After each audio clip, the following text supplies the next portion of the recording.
Hey gang, how's it going? Welcome back to another Turning 101 video.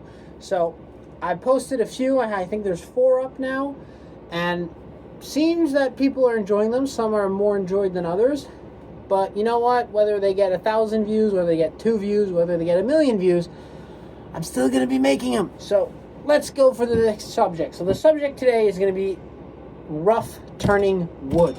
So, rough turning wood is a very important part of wood turning. So if you don't do it, you're going to have some problems. You need to turn your blanks wet so that when they are dried out, you can finish them off easily. Because wood takes so long to dry. A log about 12 inches in diameter by, 4 feet will take years. Not 1 or 2, probably up towards like 6, maybe 7 years to dry. It takes an immense amount of time to dry lumber. Doing it this way, rough turning blanks for bowls, you can do it for boxes, you can do it for spindles.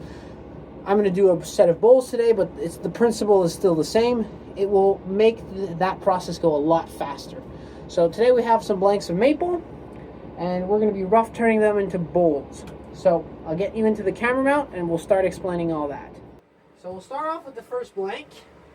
So this is my first blank. So you can see the snow is still on it, because this came out. This is from yesterday. Now, the first thing to do is to realize that the pift is gone. Now, I'm not going to make a big video on this because I've made multiple comments and videos and stuff about how to take the pift out. So you guys should already be doing that.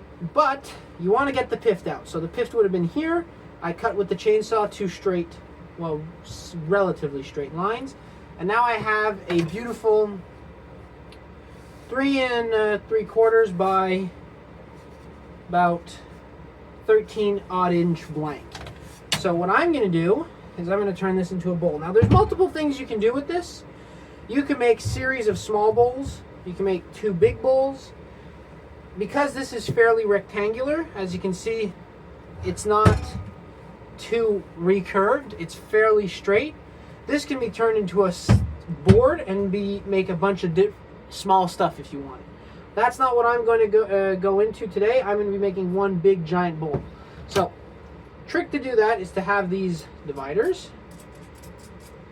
Put them out at the maximum you want. So, for bowls, as you can see, the natural curvature of the log is like this. So you cut a section off here. There was another section here that I kept. And there's another section here. You want this to be your face that will become your bowl because this one is wider. And that's going to be your tenon, and you're going to recurve this way. So if I draw it out with a Sharpie, basically, your tenon is kind of going to be here, and your bowl is going to be here. Like that. So this is going to give me a nice, deep, well, shallow plate. So because this is shallow, I want this to be as wide as possible, so you can put a lot of stuff in it. Because if I make it smaller, or if I make it not large enough, it's going to end up being a very small bowl. So these kinds of blanks I could have made small bowls out of. I rather make one big one. So that's for this. So you're going to take your dividers and you're going to, you don't need to center it. What you're going to do is just put it where you think center is. The bark ends here. That's where you're gonna, then you check on the other side. All right, so I'm stuck to the bark here, and here I have room. So I'm gonna move this over just a little bit to this piece of bark, and then I'm gonna expand that. And then I'm gonna go here, and then I'm gonna back up, and then I should be quite even. Now you wanna also check this. Now that's unfortunate, but this is a little bit wider, so I have some wiggle room, and because there's some little checking here, so little splits, I'm going to move everything down so that my line is right on the end here, so that I'm getting away from that checking. And just check everything. Okay, I still have a little bit of room here, less room there, so I'm going to move this to this side. That fits, that fits. I'm a little bit small there. That's good, that's good. Can move a little bit over here. Boom, boom, boom. And that's where we make our mark.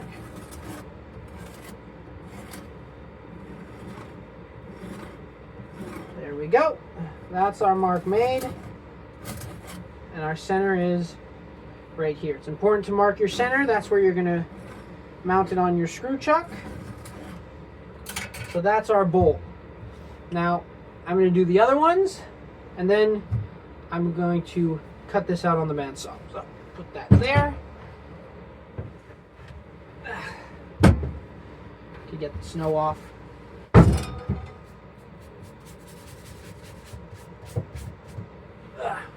Beautiful Quebec weather we've been having. We've just had 20 odd centimeters of snow. So for those of you who are not from Quebec, 20 centimeters of snow is about that much snow. And not in the last few days, in the last like 4 hours. So yeah. So so you see this one's a little bit shorter, so it's going to be a smaller bowl.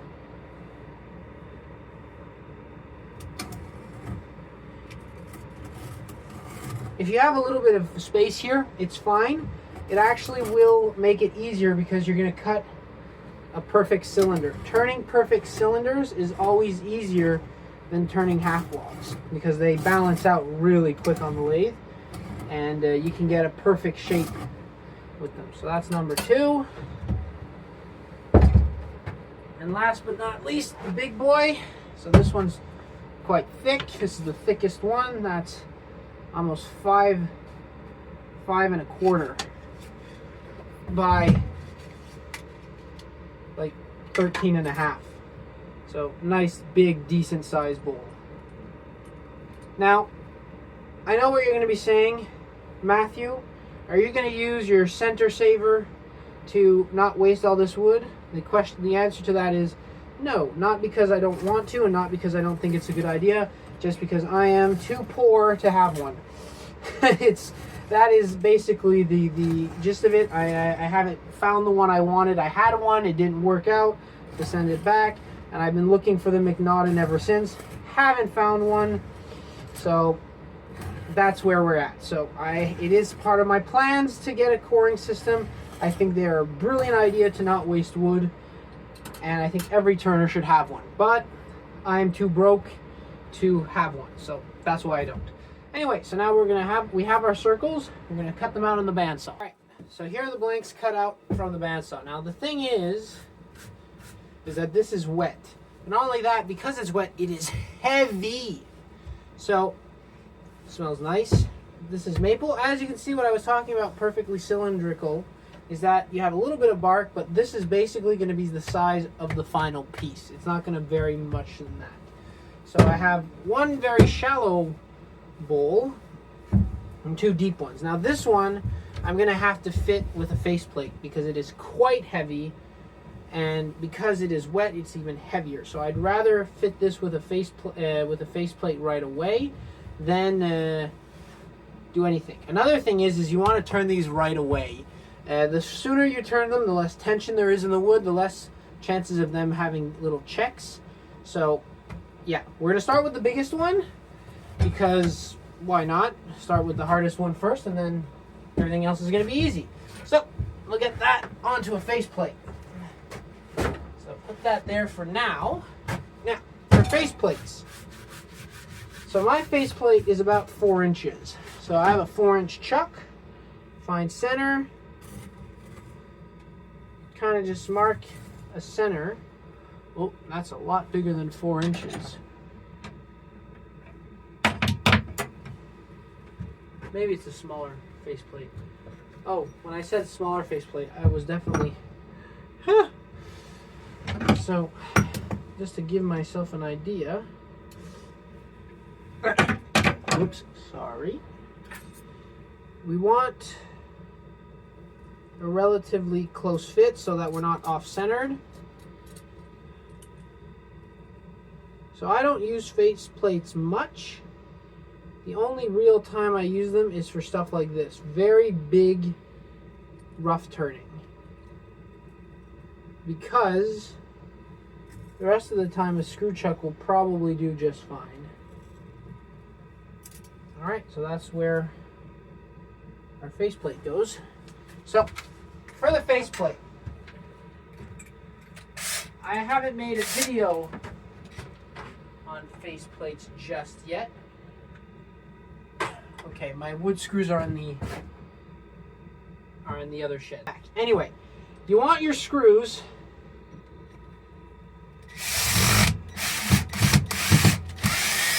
to be pretty much dead straight, and you want them to have a lot of thread on the other side. Now don't worry about the holes, because obviously you're going to dig them out, because you're going to hollow the inside of the bowl, so you don't have to worry about those screw holes. That's about where I want it.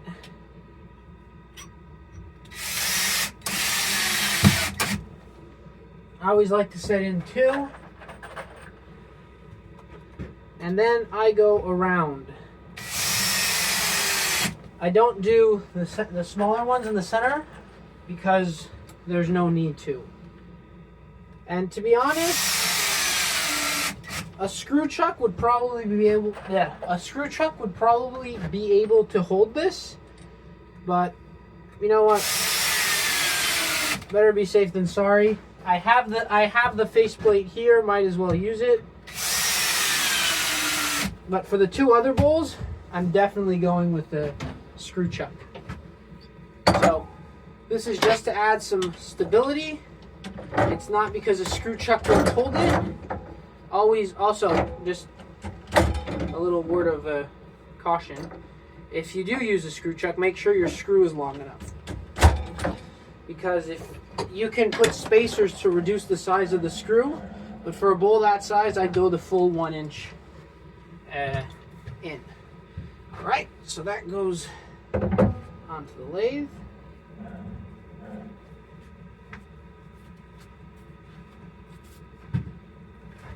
There we go, nice and solid. So that spins freely. And because this thing is cut on a bandsaw, you can see it's quite even. It's not swinging to one side. Once it's stabilized, it's not going down and wobbling. That's why you want to cut it on a bandsaw first, because that is going to allow you to have a nice even finish. Now we're going to use our 14-inch rest, because this is a pretty big bowl. I'm going to bring the tailstock in because this, again, as I said, is quite heavy. And the more support you have, the faster you'll be able to turn. The faster you'll be able to turn, the faster you'll be able to cut. The faster you'll be able to cut, the more you'll be able to cut, and the easier the bowl is going to be made.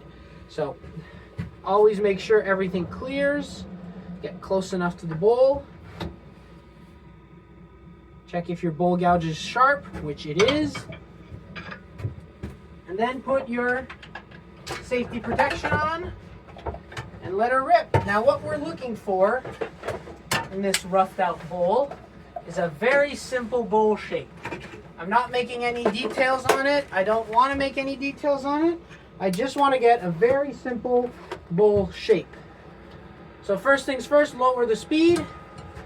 Another trick that I can give you is if you're turning something this big, change your pulley. So this is a 2 horsepower lathe. So I want to put it on the first pulley. That's going to give it a huge amount of torque, and that's going to make it a little bit easier to manage this big piece. So this, I think, is about 13 and a half, 14 inches. So just a little bit under what my lathe can actually handle, which is 16. So I'll just put the cap back on. It's all clunked up.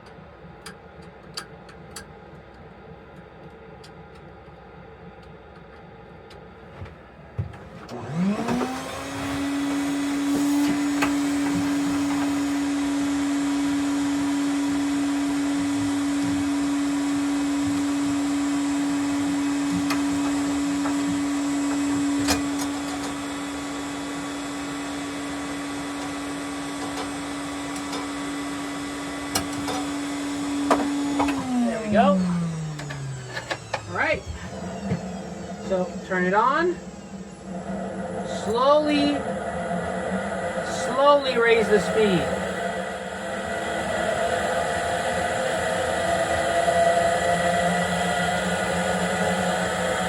All right, now I'm starting to vibrate. That's about where I want to turn. So that's 483.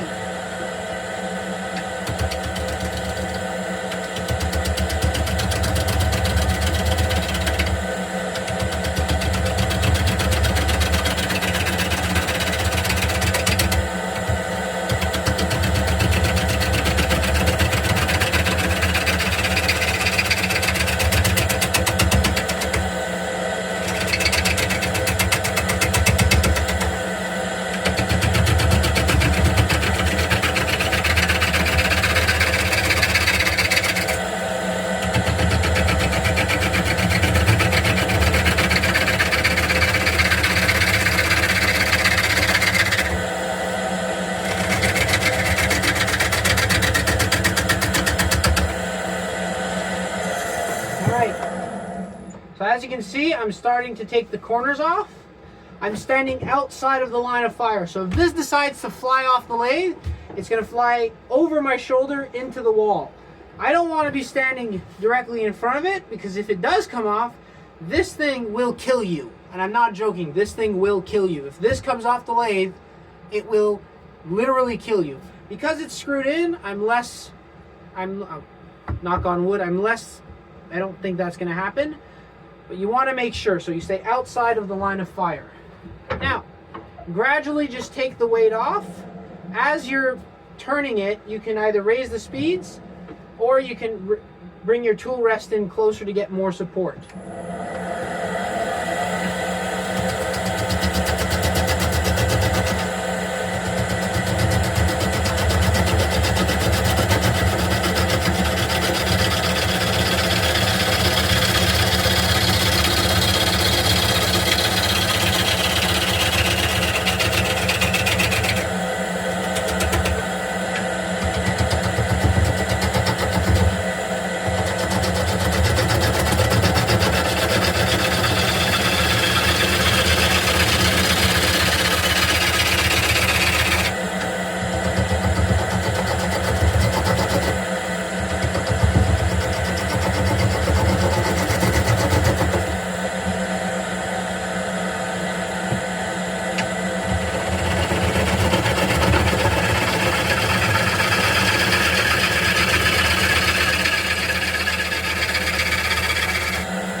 So that's nice and trued up.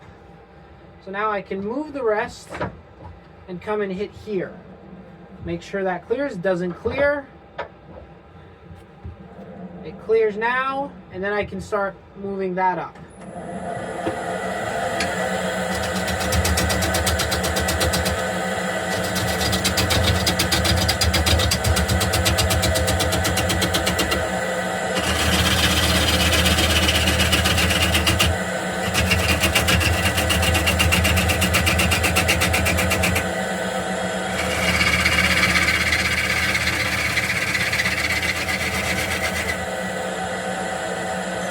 So one thing I like to do is I like to go by section. As you can see, there's a lot more wood here than here.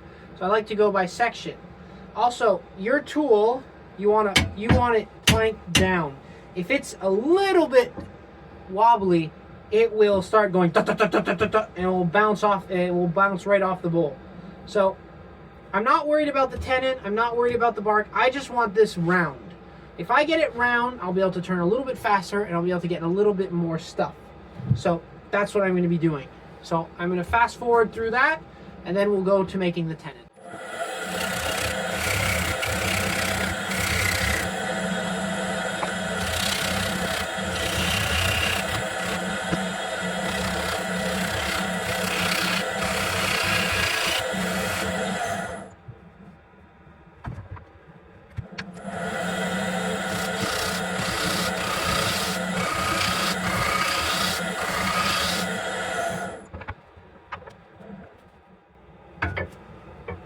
All right, so that's rounded off. Now the tenon is going to go into my 5-inch chuck. The bigger you make your tenon, the better. Why? Because this will warp. Now I've had good experiences with maple in the past, but even so, it most likely will warp. So you want to make sure that when you do return this bowl, that you're actually able to grip the tenon. There's enough meat there to reshape it. So I'm going to make it quite big so that I can return it afterwards. And by doing that, I'm going to get rid of the bark. I'm going to go all the way up top, and I'm going to finish off the outside of the bowl.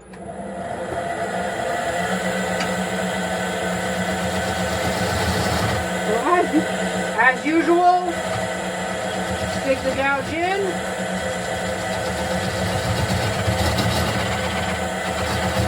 And then pull out. Now this is dull. I'm going to go sharpen it.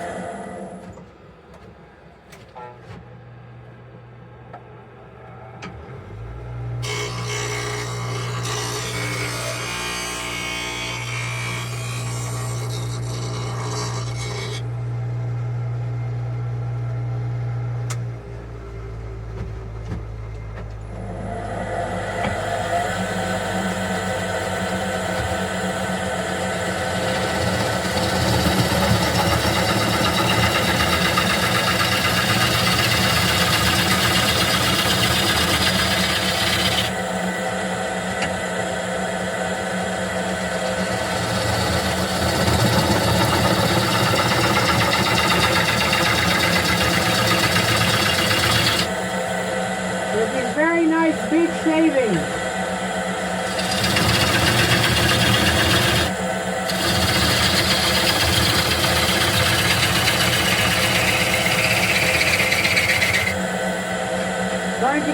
Starting to get far away from the rest. Change the rest location.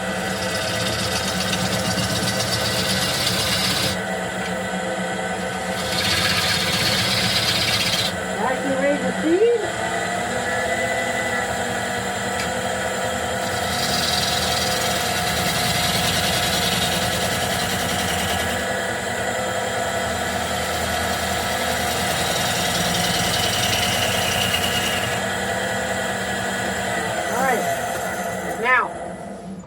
Here's what is absolutely fun about rough turning. This is not the final shape. This is not what it's going to look like. So if you mess up, it doesn't matter. It doesn't matter. So practice. Practice getting nice big cuts. Practice your pull cuts. Practice your finishing cuts.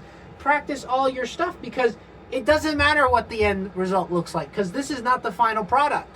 So the more of these you do, the better you get at making actual nice stuff. So I'm going to just rework this tenon. I'm going to put a little shoulder so the jaws can sit up against it.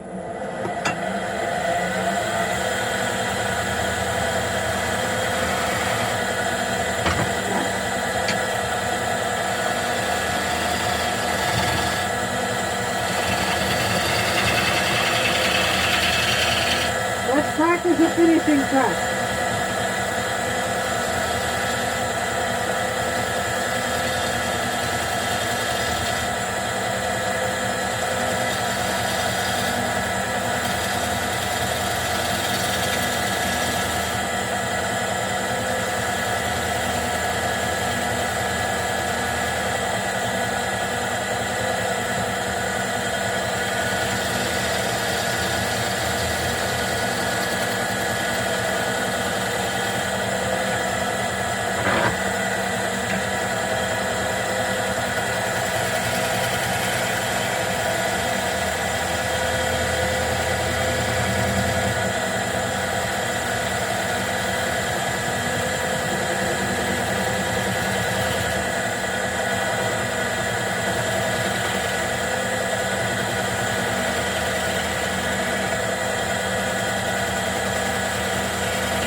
Nice angle back. So that wasn't perfect, but some good practice anyways. Anyway, now, another important thing is to round off the corners. rounding off the corners will allow it to less chance of splitting.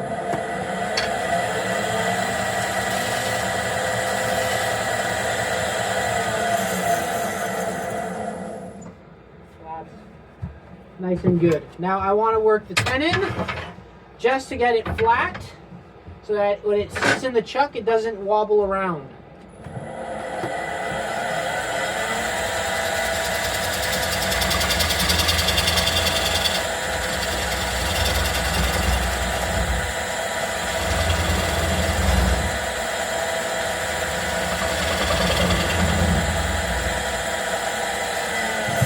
Also, you want to leave a mark of where center was, because when you put this in a jam chuck, when you're going to return it, because this is big enough to put in a jam chuck, you want to be able to find center, because that's always a bad thing.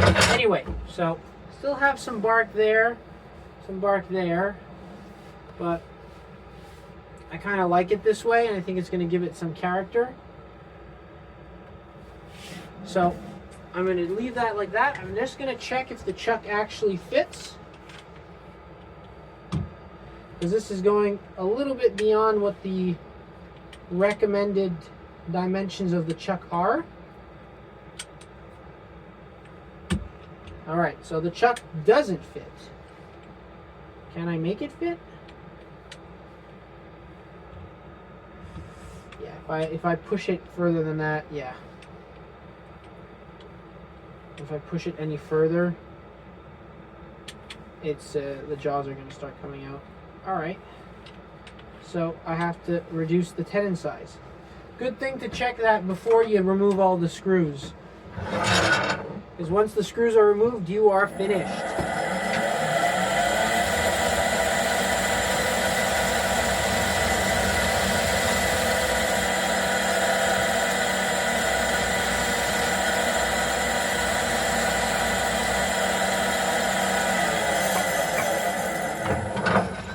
Check that now.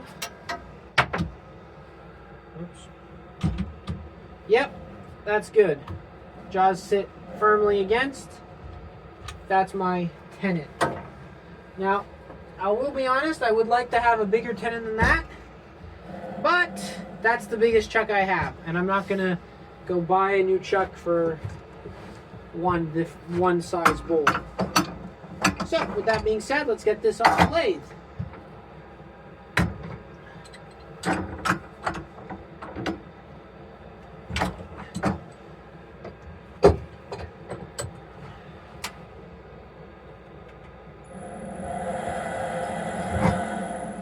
Yep.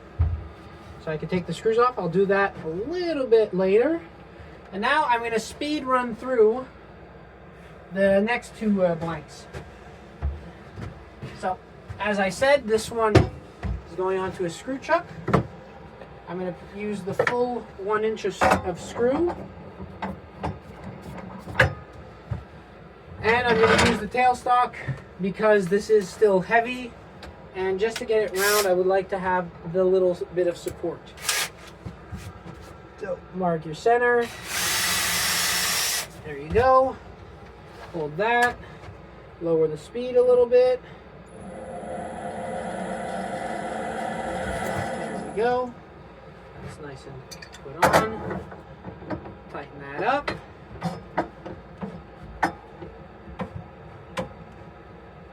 Yeah, that's on. And same deal. That goes in there. Boom. Pow. Clam. All right, let's get cracking.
So that's the last bowl done on the outside. Alright, so for now, we have to do the inside of the bowl.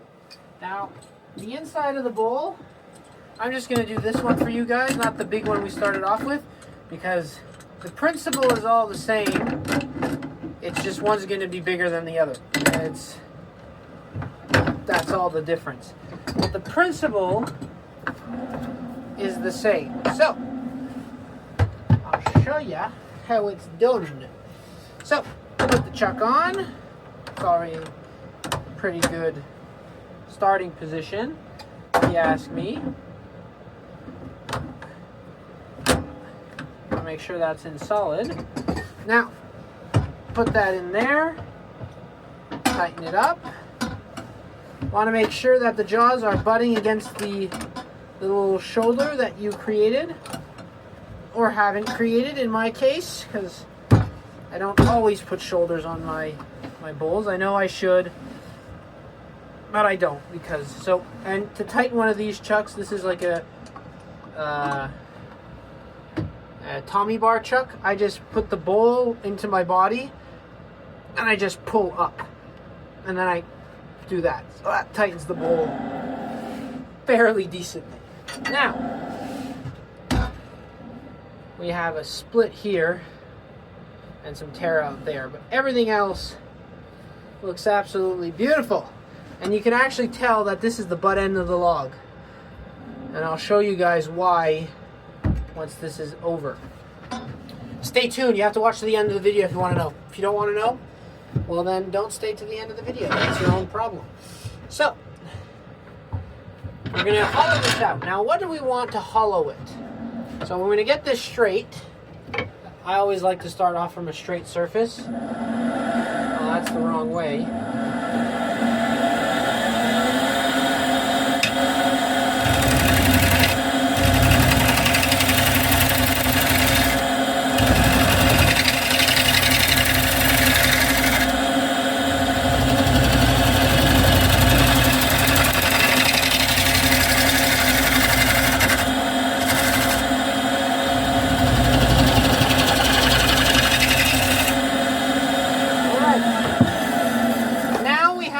The 10% rule. What's the 10% rule, you'll ask? The 10% rule is to see how big this bowl is and how much material we need to leave for it to dry out. So this is a 12-inch bowl. Now you take 10% of 12 inches. I don't know the math because I'm stupid. And then what I did is I just writ here. So 10% of 12 inches is that line right there. If I put it to that line right there, that's 10%. You can go over or you can go to that. You cannot go under. Why? When this is going to warp, right? Because it will warp. I'll show you guys a roughed out bowl. It will turn oval like this. This is an oak bowl. And to just a little parenthesis, I remember when I turned this, and to me this was a massive, huge bowl. We all learn. Anyway, you can see that it is in now a football shape. If you don't leave enough material, you won't be able to true the outside and then the inside without having one part, this part being extra thin and this part being more chunky. Now, if that's the look you're looking for, fine. I don't think it's quite appealing, so always leave more than you can. If you leave more, you're just going to wait a little bit longer for it to be dry. That is it. That is the only disadvantage. If you leave less, that's what's going to happen. It's going to bite you in the butt when you're going to go and finish this bowl. So, leave enough. So what I'm going to do is I usually just leave the lathe running. There we go. I have to hollow up to there. That is it. And now I just hollow it out like a normal bowl.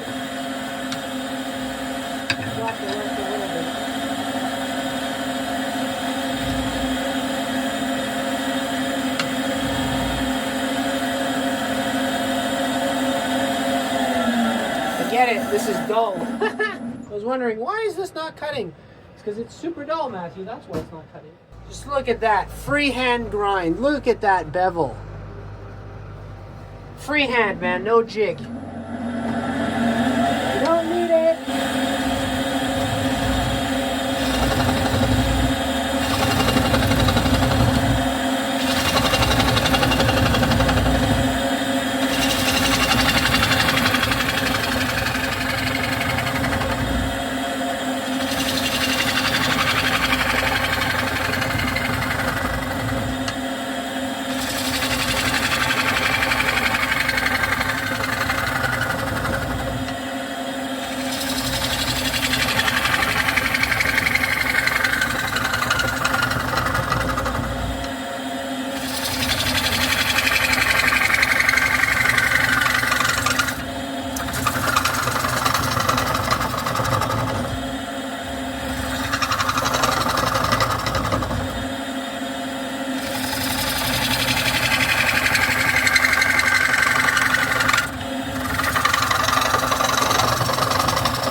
I'm getting towards the point where I want to start putting my tool rest in. You can see I'm getting these big shavings, and these are wet shavings. They're wet, full of humidity, because this tree was cut recently. So I'm just going to pop that in there a little bit. And as you can see, I'm taking off basically the full wing of the tool. And I'm not bogging down. Why? Because I'm not pushing. You never want to push. Don't push. I see people who push. Don't push. Just let the bevel ride, and just let the bowl gouge do its thing. Now this split is really bugging me. I don't know how I'm going to deal with that. It goes up to like there, and I can't see it anywhere else. We'll see. Maybe I'll put a pressure pot epoxy. I've never tried that before.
To talk about something really important.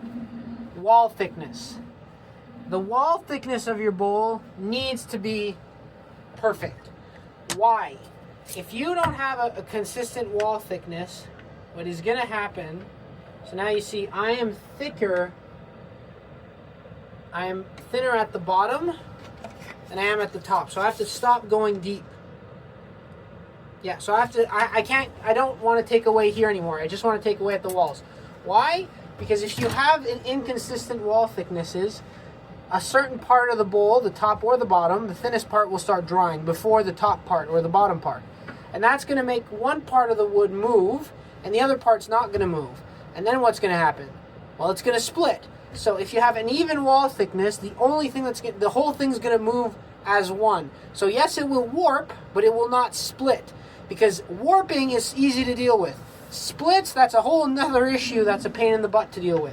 So we want to avoid that. So what I'm going to do is now I know this is deep enough. All I need to do is thin these walls down. So I'm going to stop about there. I'm not even going to go down to there.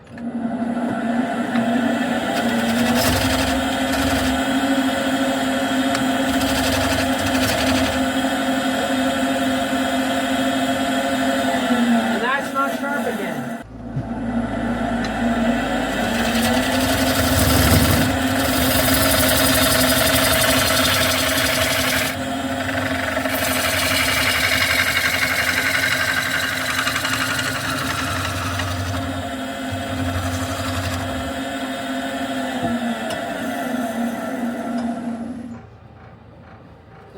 feels consistent. But I want to take a final pass. Because again, as I said in the beginning of this is not the final shape. So who cares if you mess up? So I'm going to practice the one final pass.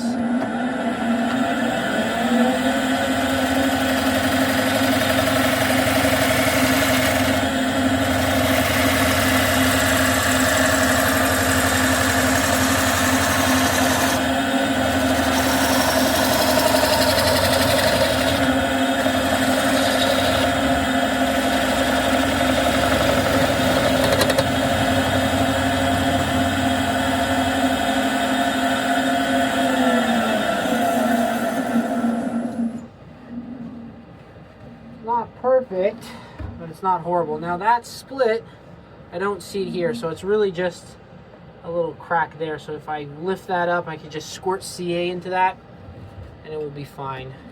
So that's pretty good. And as always, you want to round off the edges,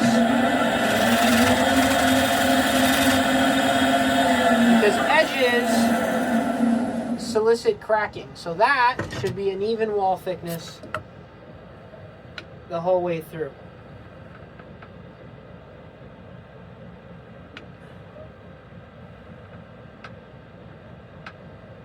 Yeah, it's pretty even. It's not perfect, but it just has to not be flagrant. So that's how you rough turn a bowl. Now I'll show you how to store them in a few minutes. So I'm just going to speed run through the last two, and then we'll get these into drying.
first bowl done. Let's see if I'm not that bad in terms of thickness. Yep, that's consistent. So that is good. Let me find my Tommy bar. Hopefully I didn't lose it in the shavings.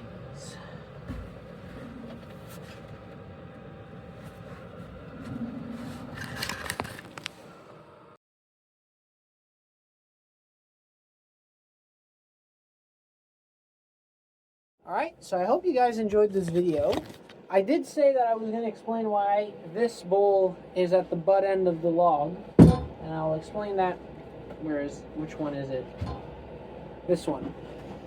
You can see that there's a little bit of tear out here. That was the end grain that was out the outside of the wall exposed to the weather.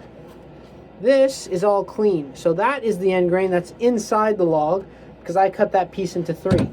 So that's why I believe this is from the end of the log.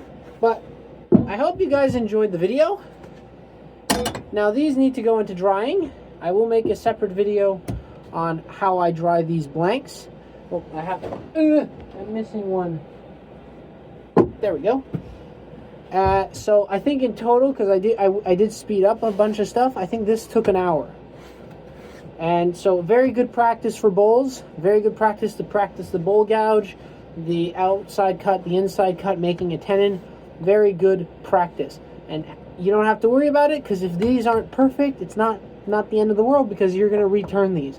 These are just temporary for the drying process. So, as always, I hope you enjoyed the video. Hope you learned a bit. Comment, like, subscribe, whatever. It helps with the channel. It helps me know what you guys like. And as always, happy turning, and we'll see you next time.